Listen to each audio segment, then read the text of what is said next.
Emotional vulnerability creates dangerous intimacy, particularly in environments where one person is perceived as a source of healing, guidance, or support. This is often the case in professional caregiving settings. Therapists, doctors, counselors, or even life coaches, where the person in need is already emotionally exposed. When someone is at their lowest point, whether it's because of loss, trauma, depression, or relationship issues, they crave connection, validation, and safety. And when they find that comfort in someone who consistently shows them empathy, attention, and acceptance, the line between professional care and emotional attachment can start to blur without either party realizing it. The person receiving care may interpret consistent warmth as something more personal, more intimate, perhaps even romantic.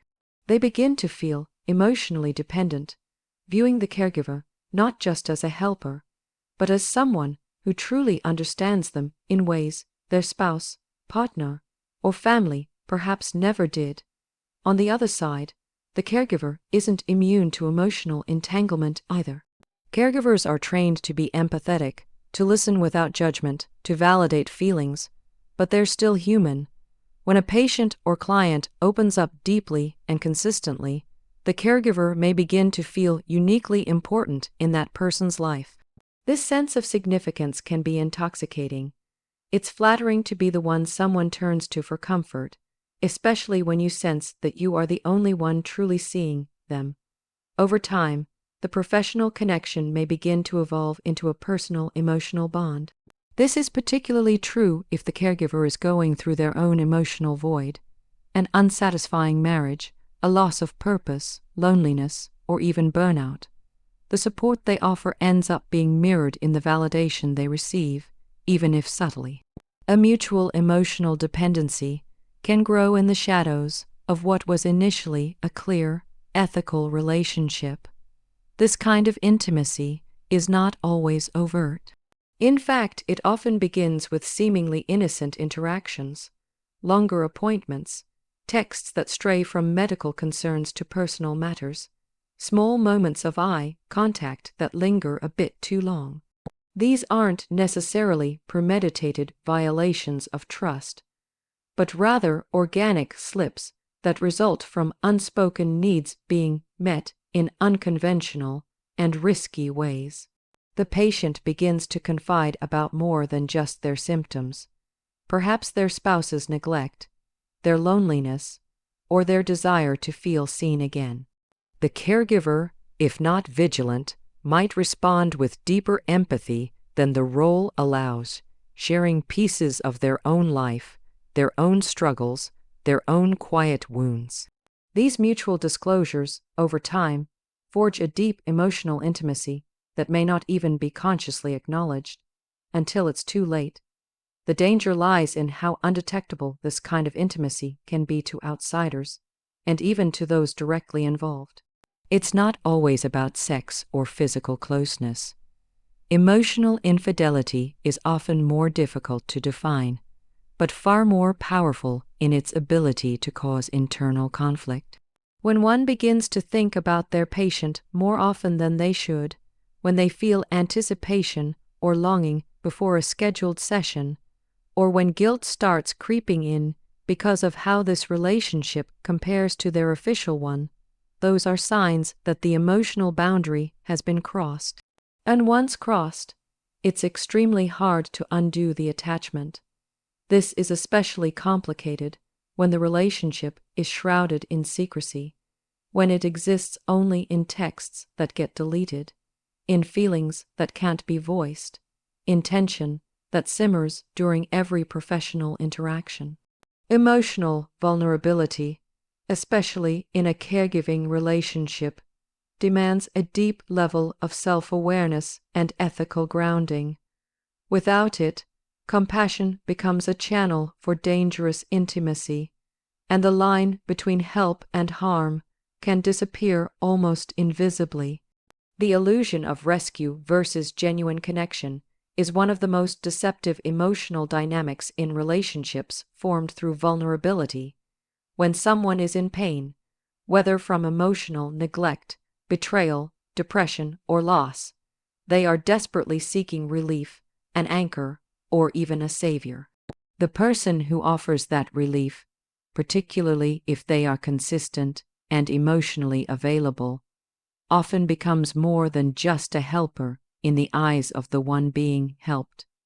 They are elevated to the role of a rescuer, someone who offers not only solutions but also emotional safety. This illusion of rescue can feel like love, but it is often rooted in the intensity of being saved rather than a truly mutual emotional bond. It's a bond born out of desperation and dependency rather than balance and reciprocity. The rescued person may develop feelings for their helper, believing they've found someone who understands them in a way no one else ever has. They project romantic or intimate qualities onto the caregiver simply because of the relief they feel in their presence. The helper, meanwhile, may mistake this admiration or gratitude for authentic connection. They may begin to internalize the role of rescuer not just as a professional identity, but as a personal one. Someone who is needed, wanted, even loved. This perception can become addictive, especially if the helper is struggling with a lack of appreciation or validation in their own life. Being seen as someone's emotional savior feeds the ego, even if unconsciously. They may start to respond to the other person with more warmth, more personal disclosure, or even subtle flirtation, not always intentionally, but as a reaction to the energy being reflected back at them.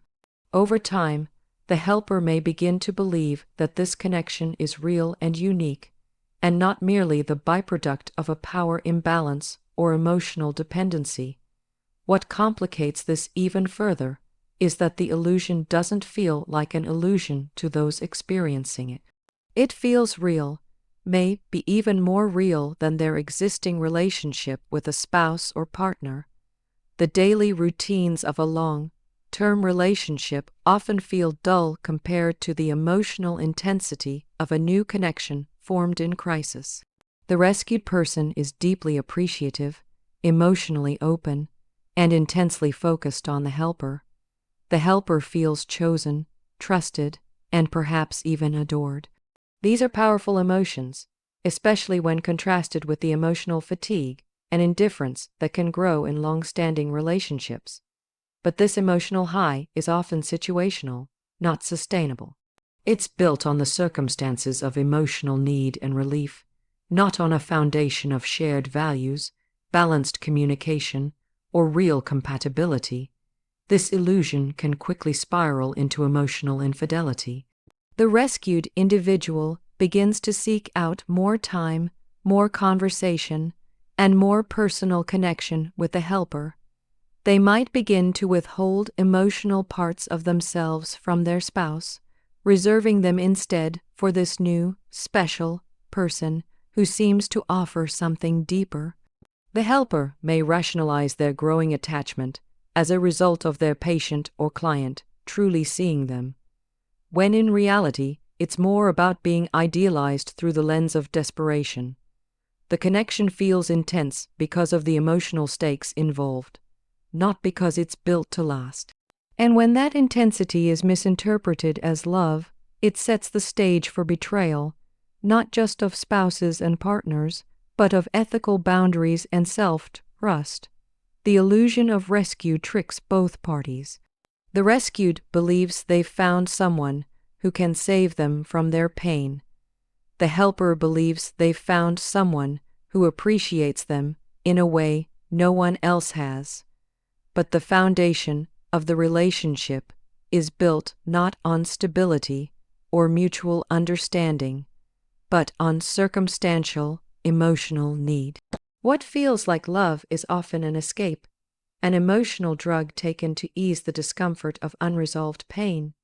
When the illusion fades, what remains is often confusion, regret, and a web of broken loyalties that's far more complex than either party anticipated. The fallout of hidden attachments is often the most devastating aspect of emotional infidelity because it unfolds quietly, building tension beneath the surface until it eventually erupts. Unlike physical affairs, which are often identified by a single act or moment of betrayal, emotional infidelity creeps in slowly. It hides in private conversations, emotional disclosures, and the intentional omission of truth from one's partner. When someone begins to form a deep, emotionally charged bond outside of their committed relationship, and keeps that bond secret, it introduces a parallel emotional life that divides their loyalty, attention, and sense of honesty. The secrecy itself becomes corrosive. Every moment spent thinking about the other person, every text sent without the partner knowing, every time feelings are suppressed or denied, creates a layer of emotional distance between the individual and their primary relationship. What may have started as support or friendship becomes a carefully protected part of one's private world, which grows in significance precisely because it is hidden. The person engaging in the emotional attachment often justifies it by minimizing its impact. They tell themselves it's not cheating because there's no physical involvement. They rationalize the relationship as harmless, convincing themselves that they are simply being supportive or receiving support. But beneath those justifications, there is often a growing sense of guilt and emotional conflict. They start to compare their partner to the person they're emotionally attached to, and more often than not, the new connection seems more exciting, more attentive, more understanding. Over time, this skewed comparison distorts reality and creates resentment toward their partner, not necessarily because the partner has done anything wrong, but because they're being silently replaced in ways they cannot see or respond to. As the attachment deepens, maintaining the illusion of normalcy at home becomes harder. The person involved in the emotional affair becomes more emotionally unavailable, less patient, less intimate, or even critical of their spouse or partner.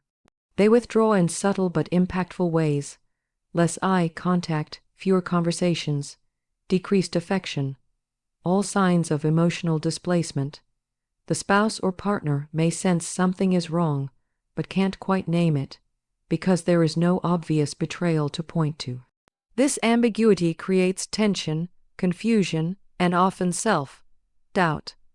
They may begin to question their own worth or believe the growing distance is due to their own shortcomings, not realizing that emotional intimacy is being redirected elsewhere.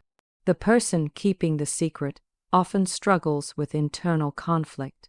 They feel torn between two emotional realities: the stable, but perhaps emotionally fatigued relationship they've committed to, and the thrilling, emotionally rich connection that feels alive and affirming. They may swing between guilt and longing, between protecting their current relationship and feeding the hidden one. This duality can be emotionally exhausting, leading to anxiety, insomnia, irritability, or depression. They may feel trapped in a situation they didn't consciously choose, but now cannot easily escape. Ending the attachment feels like a loss, but continuing it means living in dishonesty.